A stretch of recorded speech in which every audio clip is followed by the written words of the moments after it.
26 তারিখ রাত পর্যন্ত এখানে 66 কোটি মানুষ স্নান করে গেছেন। মানুষে মানুষে গিজগিজ করছিল। আজকে 28 তারিখ দেখুন, ফাঁকা।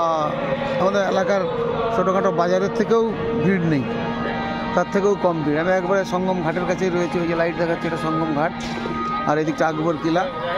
আর মেলার দিন তো আকবর কিলার দিকে আসাই মুশকিল হয়ে যাচ্ছিল। 3 বার এলাম মোট, তার মধ্যে একবারে যোগের দিন স্নান করেছি, একদিন শিবরাত্রির দিন। গতবারের 2013-তে এসেছিলাম, 5 বার 5টা সাই স্নানই করেছিলাম। যাই হোক,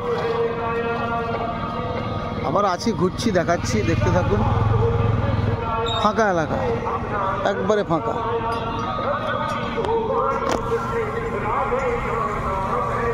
এই যে সামনের দিকে আকবর কিল্লা, ওইখান থেকে যা স্টার্ট হয়ে যে লাইটগুলো দেখছেন একদম সঙ্গমের লাইট। ডান দিকে, আমার ডান দিকে পুরো সঙ্গম এরিয়া। যাব একদম সঙ্গমের একদম নদীর ধারে জলের কাছেই যাব, দেখতে থাকুন। ছোট ছোট করে দেখাবো। প্রয়াগরাজ থেকে আপনাদের সবাইকে প্রণাম, শ্রদ্ধা, শুভেচ্ছা জানাই। হর হর মহাদেব।